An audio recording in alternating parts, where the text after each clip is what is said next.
आज आहे वटपौर्णिमा आणि विशेष म्हणजे आज सकाळी खूप असं सुंदर वातावरण झालेलं, कारण रिमझिम पाऊस पडला होता. त्यामुळे मग तितकीच सुंदर अशी दिवसाची सुरुवात झाली आणि सगळी कामं पटापट आवरली, कारण वटपौर्णिमा आहे. सगळं आवरून आपल्याला पूजा करायला जायचं आहे. मस्त असा कडक चहा घेतला, सगळी कामं पटापट आवरली. आणि इथे तुम्हाला दाखवते मी किती सुंदर अशी फुलं आली आहेत बघा. आपल्या बाल्कनीत झाडांना सदाफुली, हे छोटे छोटे असे गुलाब आहेत.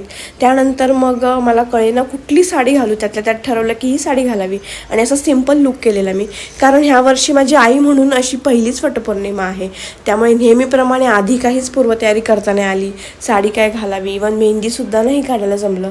त्यामुळे सगळं मी ऐन टायमाला जे सुचेल तसं आवरलं आहे. मला वाटलं नव्हतं की मला इतकीसुद्धा तयारी करता येईल, पण बरं झालं की विराज झोपला होता निवांत. त्यामुळे मग मला सगळं आवरता आलं सकाळपासून.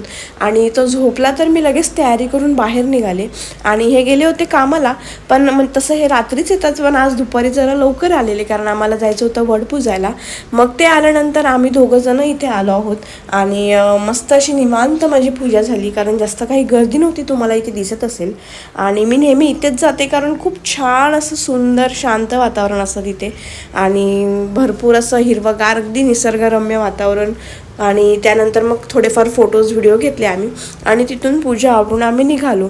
आणि इथे मी तुम्हाला दाखवते बघा की किती शांत आहे आणि बघा किती सुंदर असं हिरवळ आहे. खूप छान हिरवगार वाटतं तिथे.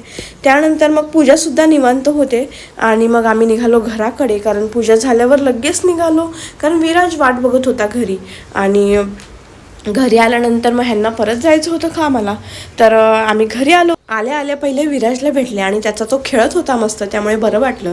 आणि तो माझी साडी वगैरे ह्याचंच निरीक्षण करत बसला होता. त्यानंतर मग पप्पा निघाले कामाला, तर तो त्यांच्या मागे लागला, म्हणून त्याला घेऊन बिल्डिंग खाली आलो त्याला पप्पाला सोडण्यासाठी. आणि तो काही सोडे ना त्यांना. मग त्याला म्हटलं चल तुला भुबू दाखव, त्याने घेऊन आली, कारण त्याला भुबू चिऊ काऊ असं बघायला फार आवडतं.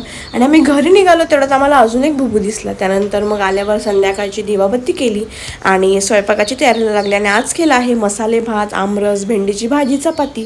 तर असा होता आजचा एकंदर दिवस आणि खूप मस्त अशी ह्या वर्षीची सुद्धा वटपौर्णिमा साजरी झाली. चलो बाय बाय.